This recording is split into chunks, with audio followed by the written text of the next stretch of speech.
ഉറി അണക്കെട്ട് തുറന്നിരിക്കുകയാണ് ഇന്ത്യ. ജലം നദിയിൽ വെള്ളപ്പൊക്കമുണ്ട്. പാകിസ്ഥാനിൽ അവസ്ഥ മോശമാണെന്നുള്ള വാർത്തകളൊക്കെ വരുന്നു. ഇത്തരത്തിലൊരു തീരുമാനത്തിലേക്ക് ഇന്ത്യ എത്തുമ്പോൾ ഇതിന്റെ പ്രത്യാഘാതങ്ങൾ എന്തൊക്കെയാണ്? നീത്തു, ഇതൊരു മൈൻഡ് ഗെയിം ആണെന്നാണ് ഞാൻ മനസ്സിലാക്കുന്നത്. അതായത് അവിടെ മഴ പെയ്തു എന്ന് പറഞ്ഞിട്ട് ഇതൊക്കെ തുറന്നു വിടാറൊക്കെ ഉള്ളതാണ്. പക്ഷേ എന്ത് പറ്റിയെന്ന് പറഞ്ഞാൽ ഈ 2025 ഏപ്രിൽ 22-ന് നമ്മുടെ പഹൽഗാം ആക്രമണം നമ്മുടെ ആളുകളെ കൊന്നതിന് ശേഷം അതിക്രൂരമായി ചെയ്യാൻ പാടില്ലാത്ത വിധത്തിൽ ചെയ്യാൻ പാടില്ലാത്ത രീതിയിൽ കൊന്നതുകൊണ്ട് ഇന്ത്യ നമ്മുടെ ഇൻഡസ് വാട്ടർ ട്രീറ്റി എന്ന് പറയുന്നത് സ്തംഭിപ്പിച്ചു എന്നുള്ള കാര്യം നമുക്ക് എല്ലാവർക്കും അറിയാം. ഇത് 1960-ന് ശേഷം നടന്ന ഒരു വലിയ സംഭവമാണ്. 65 എനിക്ക് ഓർമ്മ. എന്തായാലും അപ്പോൾ ഇതിനകത്തൊരു പ്രത്യേകത എന്ന് പറഞ്ഞു കഴിഞ്ഞാൽ നമ്മൾ തന്നെ പലവട്ടം ഇത് ചർച്ച ചെയ്താണ്. ഇത് പെട്ടെന്ന് ഒരു ദിവസം രാവിലെ അവിടെ വെള്ളം കൂടി മുട്ടിക്കുകയല്ല. ഇതിന് 4-5 വർഷമെടുത്ത് മാത്രം നമുക്ക് ചെയ്യാൻ പറ്റുന്ന ചില കാര്യങ്ങൾ, അതായത് അവരെ ശരിക്കും പ്രയാസപ്പെടുത്താൻ, ബുദ്ധിമുട്ടിക്കാൻ, ദ്രോഹിക്കാൻ പറ്റുന്ന ഒരു സംഭവത്തിൻ്റെ തുടക്കമാണിതെന്ന് പറഞ്ഞു. അപ്പോൾ എന്താണ് പാകിസ്ഥാൻ ചെയ്തത്? പാകിസ്ഥാൻ ഉടൻ പറഞ്ഞു, ഇത് ഞങ്ങൾ യുദ്ധപ്രഖ്യാപനമായി കരുതും. അങ്ങനെ വല്ലതും ചെയ്തു കഴിഞ്ഞാൽ നിങ്ങളുടെ ചോരപ്പുഴ ഒഴുകും, ഇവിടെ ജലമൊഴുകിയില്ലെങ്കിൽ അവിടെ നിങ്ങളുടെ ചോരപ്പുഴ ഒഴുകും എന്നൊക്കെയാണ് അവിടുത്തെ പാകിസ്ഥാൻ പീപ്പിൾസ് പാർട്ടിയുടെ ഇപ്പോഴത്തെ ഭൂട്ടോ പറഞ്ഞത്. അപ്പോൾ ഇതിനകത്തൊരു പ്രശ്നം, അപ്പോൾ ഇന്ത്യ പറഞ്ഞത് ചെയ്യുമോ എന്നുള്ളതാണ് അടുത്തൊരു ചോദ്യം. അങ്ങനെയാണ് ഈ 26-ന്, അതായത് ഇന്നലെ, നമ്മുടെ ജലം നദിയിലെ ഉറി 1, ഉറി 2, ഇത് രണ്ടും 2 ജലവൈദ്യുത പദ്ധതികളാണ്. ഇതൊന്നും വലിയ ഡാമുകളല്ല, ഹൈഡ്രോ ഇലക്ട്രിക് പ്രോജക്ട്സാണ്. അതിൻ്റെ ഈ ഷട്ടറുകൾ അങ്ങ് തുറന്നു വിട്ടു, ഈ ഗേറ്റ്സ് ഓപ്പൺ. അപ്പോൾ ഇതിനകത്തൊരു സംഭവം എന്ന് പറഞ്ഞു കഴിഞ്ഞാൽ, ഇത് സാധാരണഗതിയിൽ മിനിമം എത്ര വലിയ എമർജൻസി ഉണ്ടായാൽ പോലും പഴയ ഇതുവരെയുള്ള വകുപ്പ് അനുസരിച്ച്, നമ്മുടെ ട്രീറ്റി അനുസരിച്ച് 24 മണിക്കൂർ നോട്ടീസ് എങ്കിലും പാകിസ്ഥാന് കൊടുക്കണം. 24, അതായത് സാധാരണഗതിയിൽ 7 ദിവസമാണ്. ഒരു എമർജൻസി ഉണ്ടാകുകയാണെങ്കിൽ, ഇനിയിപ്പം വെള്ളം മഴ പെയ്തത് കൊണ്ടായാലും ശരി, മഞ്ഞുരുകിയത് കൊണ്ടായാലും ശരി, 24 മണിക്കൂർ നോട്ടീസ് എങ്കിലും കൊടുക്കണം. ഇപ്രാവശ്യം ഇതൊക്കെ നമ്മൾ പിൻവലിച്ചതിന് ശേഷം, ഈ ട്രീറ്റി പിൻവലിച്ചത് കൊണ്ട് ആ 24 മണിക്കൂർ നോട്ടീസ് നൽകാതെ, ഒരു നോട്ടീസും നൽകാതെ അങ്ങ് തുറന്നു വിട്ടു. ഈ തുറന്നു വിട്ടപ്പോൾ എന്ത് പറ്റിയെന്ന് പറഞ്ഞാൽ, പാകിസ്ഥാൻ ഓക്കുപ്പൈഡ് കാശ്മീരിൻ്റെ മുസാഫറാബാദ് എന്ന് പറയുന്നതും ഹട്ടിയാൻ ബാല എന്ന് പറയുന്ന സ്ഥലങ്ങളിൽ ജലനിരപ്പ് പെട്ടെന്ന് ഉയർന്നു. അൺഎക്സ്പെക്റ്റഡ് ആയിട്ട് ജലനിരപ്പ് ഉയർന്നു. ഇത്രയേ സംഭവിച്ചിട്ടുള്ളൂ. അവിടെ ജലനിരപ്പ് ഉയർന്നു, അവർ പെട്ടെന്ന് പാനിക്കായി. ഇതിനകത്തൊരു സംഭവം എന്ന് പറഞ്ഞു കഴിഞ്ഞാൽ, പാകിസ്ഥാനിലെ ജനങ്ങൾ ശരിക്കും ഭയന്നുപോയി. പാകിസ്ഥാൻ ശരിക്കും ഭയന്ന് പോയി. മാത്രമല്ല, ഇവരെന്തൊക്കെ വരട്ടിയാലും ശരി, നമ്മൾ ചെയ്യാൻ ഉദ്ദേശിക്കുന്ന കാര്യം ചെയ്യാൻ പറ്റും എന്നുള്ളതിൻ്റെ ഒരു മെസ്സേജാണ്. ഇന്നലെ അവിടെ ചെറിയ ചെറിയ ചില നാശനഷ്ടങ്ങളൊക്കെ ഉണ്ടായതല്ലാതെ അവിടെ വലിയ നാശനഷ്ടങ്ങളൊന്നും ഉണ്ടായിട്ടില്ല. അവിടെ ആളുകൾ മരിച്ചിട്ടില്ല എന്നാണ് മനസ്സിലാക്കുന്നത്. പക്ഷേ ആ ഭയം ഇപ്പം തന്നെ നമ്മൾ ആലോചിച്ച് നോക്കുക. അർദ്ധരാത്രി നമ്മുടെ അടുത്ത് പറയാണ്, പെട്ടെന്ന് എന്തൊരു പാനിക്കാണ്. അർദ്ധരാത്രി അവിടുന്ന് ആളുകളെ ഒഴിപ്പിക്കേണ്ടി വരുന്നു. നദിക്കരയിൽ നിന്ന് ആളുകളെ ഒഴിപ്പിക്കേണ്ടി വരുന്നു. അതിൻ്റെ ബുദ്ധിമുട്ട് എത്രത്തോളം ഉണ്ടെന്നുള്ളത് അവർക്ക് 1-2 പ്രാവശ്യം അവിടെ വെള്ളപ്പൊക്കം ഉണ്ടായപ്പോൾ മനസ്സിലായിട്ടുള്ളതാണ് അത്. അപ്പോൾ ഇത്തരം ഒരു ടോട്ടൽ അനിശ്ചിതാവസ്ഥ അവിടെ ഉണ്ടായി. ഇതുകൊണ്ട് എന്ത് സംഭവിച്ചു? ഇന്ത്യക്കാർക്ക് മനസ്സിലായി, മോദി ഒരു കാര്യം ചെയ്യാൻ പറഞ്ഞാൽ ചെയ്യുമെന്നുള്ളത്. ഇതിനകത്ത് 2 രാജ്യത്തെയും ജനങ്ങളെ കൈകാര്യം ചെയ്യുന്നത് വളരെ പ്രസക്തമാണ്. അത് നമുക്ക് മനസ്സിലാക്കണം.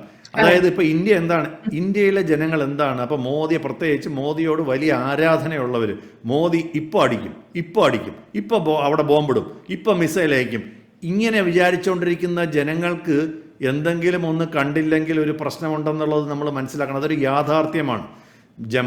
നമ്മുടെ വികാരം, എത്രയോ ആളുകൾ ഇവരുടെ ഈ ക്രിമേഷൻ്റെയൊക്കെ സമയത്ത് അവരെ ടി വിയിൽ കണ്ണുനീർ പൊഴിക്കുന്നുണ്ടായിരിക്കണം. അപ്പോൾ പാകിസ്ഥാനോട് അത്രയ്ക്ക് വലിയ ദേഷ്യവും വിരോധവും വികാരവും പതഞ്ഞു പൊങ്ങുന്ന ഒരു സമയത്താണ് നമ്മൾ ജീവിച്ചിരിക്കുന്നത്. അപ്പോൾ എല്ലാവരും പ്രതീക്ഷിക്കുന്നത് എന്താണ്? മോദിയല്ലേ അടി കൊടുക്കും, അമിത്ഷാ അല്ലേ അടി കൊടുക്കും, ഇങ്ങനെയാണ് നമ്മൾ കാത്തിരിക്കുന്നത്. അപ്പം ഞങ്ങൾ ചെയ്യുന്നുണ്ട് എന്ന് ഇന്ത്യക്കാരെ ബോധ്യപ്പെടുത്തേണ്ട ഒരു സ്വാഭാവികമായ ഒരു കടമ കൂടെയാണ്. അത് ചെയ്യുമ്പോൾ ചെയ്താൽ മാത്രം പോരാ. മനസ്സിലായി. അപ്പോൾ അത് ഞാൻ വിട്ടിട്ടില്ല. അപ്പോൾ അതിനൊരു ഇന്ത്യക്കാർക്കൊരു മെസ്സേജ്. അതേസമയം പാകിസ്ഥാനിൽ ടോട്ടൽ കൺഫ്യൂഷനാണ്. ഇതിങ്ങനെ തുറന്ന് വിട്ട് കഴിയുമ്പോഴത്തേക്ക് അവിടുത്തെ ആളുകൾ അവിടുത്തെ ഭരണത്തിനെതിരെ ഇളകും എന്നുള്ളതിനകത്ത് ഒരു സംശയവുമില്ല. ഇത് നമുക്കൊരു രാജ്യത്തെ തന്നെ ഇന്ന് ഒരു ഏറ്റവും എല്ലാവരും ഞെട്ടലോടുകൂടി മനസ്സിലാക്കിയ ഒരു കാര്യം, ഒരു രാജ്യത്തിനോട് കളിക്കാൻ വേണ്ടി മിസൈലും ബോംബും മാത്രമല്ല മറ്റനേകം മാർഗങ്ങളുണ്ടെന്നുള്ളത് ലോകത്തിന് ഇന്ന് തെളിയിച്ചു കൊടുത്തിരിക്കുന്ന ഒരു സംഭവമാണ്. ലോകത്ത് ഇങ്ങനൊരു സംഭവം ആരും ചെയ്തതായിട്ട് അറിവില്ല. അപ്പോൾ എന്നുവെച്ചാൽ നമ്മുടെ മനുഷ്യരെ പച്ചയ്ക്ക് വെടിവെച്ച് കൊന്നതിന് അവർ ബുദ്ധിമുട്ടുകൾ അനുഭവിക്കണം എന്നുള്ളതാണ് അതിൻ്റെ കാര്യം. അപ്പോൾ ശരിക്കും പറഞ്ഞാൽ എന്താണ്, നമ്മുടെ ഇപ്പോൾ ജലപ്രവാഹം ഇന്നലെ ഉണ്ടായത് ഈ ക്യൂസെക്സ് എന്ന് പറഞ്ഞിട്ടാണ്. അത് CUSECS, ഇങ്ങനെ ക്യൂസെക്സിലാണ് അതിൻ്റെ കണക്ക്. എത്ര അടി വെള്ളം തുറന്നു വിട്ടു, എത്ര ക്യൂബിക് അങ്ങനെ ഒരു കണക്കാണ്. ഇന്നലെ 47,000 ക്യൂസെക് വെള്ളമാണ് തുറന്നു വിട്ടത് മാക്സിമം. നമ്മുടെ ഇൻ്റർനാഷണൽ ഒരു ലോ ഫ്ലഡ് എന്ന് പറയുന്നത് വരണമെങ്കിൽ 75,000 എങ്കിലും വേണം. അതിൻ്റെ പരിധിയിൽ ഇത് എത്തിയിട്ടില്ല. അപ്പോൾ ഒരു വലിയ ഫ്ലഡിൻ്റെ പരിധിയിലൊന്നും ഇത് എത്തിയിട്ടില്ല. പക്ഷേ ഒരു 4-5 മണിക്കൂറുകൾ കൊണ്ട് ആ വെള്ളം ഇറങ്ങി പോവുകയും ചെയ്തു. പക്ഷേ ഇതിനകത്ത് ഒരു വലിയ പ്രശ്നമെന്ന് പറഞ്ഞു കഴിഞ്ഞാൽ യഥാർത്ഥ നാശമൊന്നും ഉണ്ടായിട്ടില്ലെങ്കിലും ഇന്ത്യയുടെ ഇച്ഛാശക്തി, ഇത് ചെയ്യുമെന്ന് പറഞ്ഞാൽ ചെയ്യും എന്നുള്ളത് പാകിസ്ഥാന് ബോധ്യപ്പെട്ടു. ആ ഭയം, നമ്മൾ പണ്ട് തമിഴ് സിനിമയിൽ പറയില്ല, അന്ധഭയം ഇറുക്കട്ടുമെന്ന്, അതുപോലെയാണ്. അപ്പോൾ അത് അവർക്ക് ഇനി എന്ത് വേണമെങ്കിലും അപ്പോൾ ഇന്ത്യ ചെയ്യാൻ കേപ്പബിളാണ്. നമ്മൾ ഇതിന് മുമ്പ് ഡിസ്കസ് ചെയ്തപ്പോൾ നമ്മൾ പലവട്ടം പറഞ്ഞിരുന്നു. അതായത് ഇത് ഇപ്പം ചെയ്തില്ലെങ്കിൽ ഇതിന് ചെയ്യാൻ വേറെ ചെറിയ മാർഗങ്ങളുണ്ട്. ഒരു ദിവസത്തെ വെള്ളം പിടിച്ചു നിർത്തി രാത്രി പെട്ടെന്ന് തുറന്നു വിടാം. ഈ റൺ ഓഫ് ദ മില്ല്, ഈ ഉറിയിലെ പ്രോജക്റ്റുകൾ, ഉറി 1, ഉറി 2 എന്ന് പറയുന്ന ജലം നദിയിലുള്ള ഈ hydro electric project run off the river എന്നാണ് അതിന് പറയുക. റൺ ഓഫ് ദ റിവർ എന്താണ് അതിൻ്റെ ഒരു വ്യത്യാസം? ഇതൊക്കെ ആളുകൾ കേട്ടിട്ടില്ലാത്ത പദങ്ങളായിരിക്കും. നമ്മുടെ ഇടുക്കി ഡാമിൽ എന്താ ചെയ്യണേ? ഇടുക്കി ഡാമിൽ അവിടെ പെയ്യുന്ന മൊത്തം മഴയുടെ വെള്ളം പിടിച്ച് കെട്ടി വെച്ചിട്ട് കുറേശ്ശെ ആയിട്ട് നമ്മൾ മൂലമറ്റം പവർ ഹൗസിൽ കൂടെ നമ്മൾ വെള്ളം കടത്തിവിട്ട് വൈദ്യുതി കൂടെ കടത്തി വിട്ടിട്ട് ചെയ്യും. അപ്പോൾ വെള്ളം പിടിച്ചു നിർത്തിയാണ് മൂലമറ്റത്ത് വെള്ളം കൊണ്ടുപോകുന്നത്. ഈ റൺ ഓഫ് ദ റിവർ എന്ന് പറയുന്ന ഹൈഡ്രോ ഇലക്ട്രിക് പ്രോജക്റ്റുകൾ ഡാമില്ല. ഇതിനെ ഡൈവേർട്ട് ചെയ്ത് ഒരു ഹൈഡ്രോ ഇലക്ട്രിക് പ്രോജക്റ്റിൽ കൂടെ കയറ്റി ഇറക്കി വിടും. അതായത് വെള്ളം നമ്മുടെ ഇപ്പോൾ ഇടുക്കി ഡാമിലോ വലിയ നമ്മുടെ കേരളത്തിലുള്ള ഹൈഡ്രോ ഇലക്ട്രിക് ഡാമുകളിൽ കെട്ടി നിർത്തുന്നത് പോലെ കെട്ടി നിർത്തുന്നില്ല. ഇത് തന്നെയാണ് പാകിസ്ഥാൻ അറിയാവുന്ന ഒരു കാര്യം. അതായത് ഇവിടെ വലിയ തോതിൽ അങ്ങനെ ഡാം ഒഴുക്കി വിടാൻ പറ്റില്ല. പക്ഷേ ഇങ്ങനെ ചില പരിപാടികൾ ചെയ്യാം. മനസ്സിലായില്ല? അപ്പോൾ നമുക്ക് 24 മണിക്കൂർ വെള്ളം പിടിച്ചു നിർത്തിയിട്ട് അത് വേറെ സമയത്ത് ഒരുമിച്ച് ഒഴുക്കി കളയാം. ഇങ്ങനെയൊക്കെ ചെയ്യാൻ പറ്റും. അപ്പോൾ ഇത് ചെയ്യാനുള്ള ഇച്ഛാശക്തിയുണ്ട്. ഇവന്മാർ ആറ്റം ബോംബുണ്ട്, അത് ചെയ്തളയും ഇത് ചെയ്തളയും യുദ്ധം ചെയ്തളയും ചോരപ്പുഴ ഒഴുക്കുമെന്ന് പറഞ്ഞാലും ചെയ്യാനുള്ളത് ചെയ്യും എന്ന് അവരെ ബോധ്യപ്പെടുത്താണ്. അതായത് 65 വർഷത്തിന് ശേഷം, ഞാൻ നേരത്തെ പറഞ്ഞു 1960 അവരുടെ ആ കരാറിൻ്റെ സമയം, 65 വർഷത്തിന് ശേഷം ആദ്യമായിട്ടാണ് ഇത്തരം ഒരു തന്ത്രം, ഇങ്ങനെ വെള്ളം ഒരു തന്ത്രായുധമായിട്ട് അല്ലെ ഒരു സ്ട്രാറ്റജിക്കൽ ടൂളായിട്ട് ഇന്ത്യ ഉപയോഗിച്ചത്. അപ്പോൾ അതിനകത്തൊരു ലോ സ്കെയിൽ, നമ്മുടെ ഇപ്പോൾ നമ്മൾ അടിക്കുന്നതിന് പല മാർഗങ്ങളുണ്ടല്ലോ. ഇതൊരു ചെറിയ ലോ എസ്കലേഷനാണ്, പക്ഷേ വളരെ പവർഫുൾ സിഗ്നലാണ് അവർക്ക് നമ്മൾ കൊടുത്തത് തന്ത്രപരമായി. അപ്പോൾ ഇതാണ് അതിൻ്റെ കാര്യം. എന്താണ് ഇതിൻ്റെ ഒരു കാര്യം? ഈ നമ്മുടെ പാകിസ്ഥാൻ്റെ കൃഷിയും വൈദ്യുതിയും ഈ ധലം നദിയിൽ നിന്നുള്ള വെള്ളത്തിനകത്ത് വളരെയധികം ആശ്രയിച്ചിരിക്കുന്ന ഒരു പ്രധാനപ്പെട്ട കാരണമാണ്. അത് അവരെ സംബന്ധിച്ചിടത്തോളം അത് വളരെ പ്രധാനപ്പെട്ടൊരു കാര്യമാണ്. അവരുടെ അപ്പോൾ ഉടനെ തന്നെ പാകിസ്ഥാൻ എന്താ പറഞ്ഞത്? പാകിസ്ഥാൻ പറഞ്ഞു ഇത് violation of the Indus valley ട്രീറ്റിയാണ്, അതങ്ങനെ ഒരു യൂണിലാറ്ററലായിട്ട് റദ്ദാക്കാൻ പറ്റൂല, അത് വലിയ പ്രശ്നമാണ്. അപ്പോൾ അവരതിനെ എന്താ വെച്ചാൽ വളരെ വികാരപരമായി കളിക്കുകയാണ്. അതായത് ലോകത്തിലെ ഇവർക്ക് അവിടെ വലിയ ഡാമേജ് ഒന്നും ഉണ്ടായിട്ടില്ലെന്നുള്ളതാണ് സത്യം. പക്ഷേ അവരതിനെ വലുതായിട്ട് പൊലിപ്പിച്ച് കാണിച്ച് ലോകരാഷ്ട്രങ്ങൾക്കിടയിൽ ഞങ്ങളെ ഇന്ത്യ ജലയുദ്ധം ചെയ്തു എന്നാണ് അവർ പറയുന്നത്. പക്ഷേ ഇത് പറയുമ്പോൾ അവരുടെ ജനങ്ങളും ഭയക്കും എന്നുള്ളത് നാം മനസ്സിലാക്കണം. അപ്പോൾ ഇതൊരു വലിയ തന്ത്രപരമായ ഒരു ഡിപ്ലോമാറ്റിക് ആൻഡ് ലീഗൽ ബാറ്റിലിന് ഇനിയിപ്പോൾ തുടക്കമാകും എന്നുള്ളതാണ് വാസ്തവം. ഞാൻ നേരത്തെ പറഞ്ഞല്ലോ, ഇൻഡസ് വാട്ടേഴ്സ് ട്രീറ്റി ലംഘനം ഇന്ത്യ നടത്തിയെന്ന് അവർ പറയുന്നു.